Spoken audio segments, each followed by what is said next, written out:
What's up, guys? Welcome back to Rosie Wrestling. My name is Saif. And I'm Massa. And this is another edition of Views from Rosie.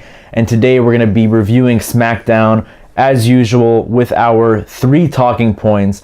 And let's just go straight into this review. Our first talking point revolves around the Smackdown Women's Division, which has to do with the opening promo between Charlotte and Ruby Riott. Now, what do you think of this promo all in all? And what do you think of what's going to happen at their match at Fastlane? So I thought that this promo was delivered pretty well. We haven't really seen Ruby talk nearly as much, so this is the first time she got the mic without the Riott Squad being just involved throughout the whole thing. So I thought that it was a good option. But also, I like their match at Fastlane. I'm excited for it because it's a little bit different. But I just don't know what's going on with the women's division right now, especially on SmackDown. It's all over the place. And, the Riott Squad, we already know about them. And how do you think that they're going to be booked after Mania? What do you think they're going to do with them?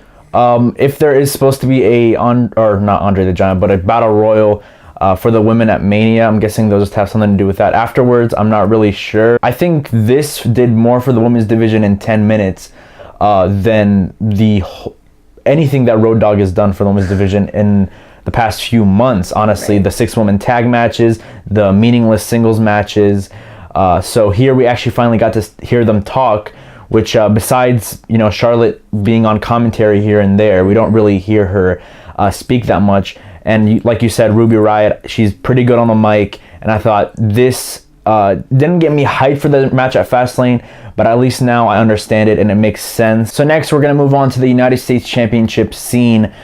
We had Randy Orton go against Jinder Mahal. Now, what did you think of this match, and what do you think of Jinder actually getting the victory here over Orton? Is he going to be somehow placed in that Fastlane match, or is he going to be involved in any way?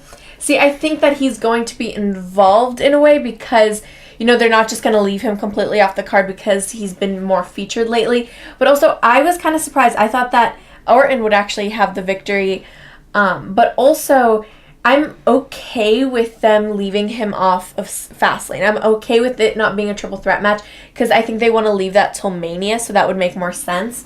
But as a match, I thought it was pretty good. And, we had Bobby Roode on commentary, and he also caused a distraction. So what do you think about this not being a triple threat match at Fastlane? Well, I think it makes sense, and in my fantasy booking video, which you all should check out, I did mention how I think the triple threat match would be best suited for WrestleMania, and I don't think Orton and Bobby Roode should even have a match at all at Fastlane. He should just go a few minutes and have Jinder interfere in it. Overall, I think Jinder got a well-needed victory. Well-deserved victory as well, just to keep him a little bit relevant, because he, after losing the title, he has kind of dropped off a little bit. So for our last talking point, we have the WWE Championship scene, and we're going to start it off with the Sami and Kevin promo backstage, and Kevin really surprised that Sami said that he would lay down for him. What did you think about what Sami said? Basically they're on the same page, and I wasn't really surprised from this promo, but I don't think there's any way that it just goes like Sami's saying. I think Sami's gonna turn on Kevin for sure, which we kind of saw later on in the night, but we'll talk about that more in a second. But yeah, overall I thought it was a good promo from both guys, but I think for sure Sami Zayn is gonna probably set up a match with Kevin Owens at Fastlane for a match at WrestleMania. So next we move on to AJ versus Dolph Ziggler, and there was a promo beforehand, and AJ didn't look very comfortable doing the promo. He's usually a lot more, he was never really a promo guy, especially in TNA, but he has improved in that aspect, but here he just kind of seemed like he regressed. But Ziggler was kind of saying some heelish stuff. I thought he turned babyface after that babyface reaction a few weeks ago, but I guess that's totally out the window. But what do you think of them having this match and then turning into a fatal 5-way, including Kevin, Sami, and Baron later on? I was okay with them having a singles match and, having the fatal 5-way later because Shane McMahon came out and added these people. I kind of was a little bit surprised that they would have it. I thought that, we want to leave it till Fastlane. It was kind of like the gauntlet match on Raw, where like they're just trying to have all of the people, and except John Cena wasn't there.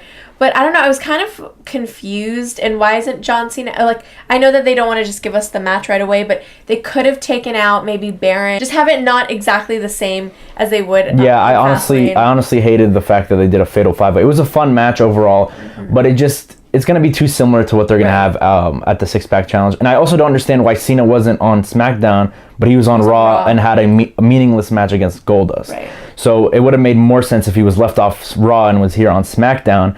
And this is one of the only times I would say, like, maybe a six-man tag would have worked here. Right. Have, Dolph, AJ, and Cena go against the heels. I guess Dolph is heel too, but, you get my drift. But yeah, like I said, this was a fun match, though, and I loved the desperation from AJ. He was breaking up every single pinfall. And his selling was just fantastic in this match. And even at the end when Sami won, you could just see AJ's face, and he was holding on to his title. And he's basically in his face, you could say, in his face, you could read that he was like thinking, I could lose this on Sunday because I don't have to get pinned. Someone could get the better of somebody else. So I love that aspect of it. But what do you think of ZAYN getting the victory and that just haluva kick out of nowhere on Kevin Owens? I was really surprised that he kind of did it on Kevin Owens. I actually thought that Kevin Owens was actually going to win the match, and maybe pin Dolph Ziggler, or there was a part where we thought that Ziggler was going to win. I thought they tried to make it as unpredictable as possible, which I of course appreciate, but I was really surprised. I didn't think that it would come this early. I thought he would kind of turn on him on Fastlane, but I guess they're going to definitely build up to a match at Mania. And Sami Zayn looks strong. I think it was a fantastic victory for him, and I think it was a good touch to have it on Kevin Owens. I don't think he necessarily turned on him. He did say afterwards, when Dasha interviewed him, that this isn't for the WWE Championship. This is just to show that I'm the best. So he could possibly still be aligned with Kevin Owens.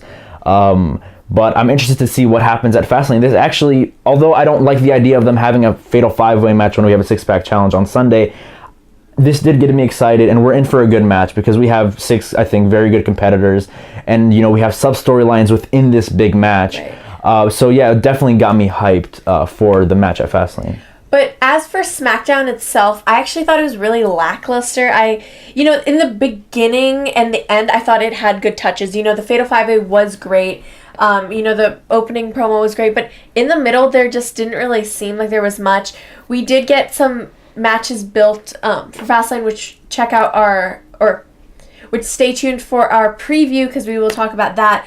But also, there were just parts that I felt were kind of throwaway and didn't have a lot of consequence to them. But also, a lot of people were left off of SmackDown, like the New Day, all of the tag division really, and they didn't really build up for their match. But I thought it was a decent. I thought it was a decent SmackDown. I don't think it was necessarily bad like the last few ones, and I guess nothing was really throwaway. I feel like there was obviously some filler, but I thought they used their time pretty wisely here, and they gave the main event a long time. They gave obviously the first match a long time, and then the Fatal 5-Way. And I'm just happy that Sami got a victory. And it's just so weird to think about. Few months ago, he couldn't even sniff the main event scene, and now he's winning matches in the main event, and hopefully we'll get a featured spot at WrestleMania in a singles match or something of that nature. But tell us what you guys thought of SmackDown in the comment section below. Don't forget to like, share, and subscribe to Rosie Wrestling, and we'll see you guys in our next video.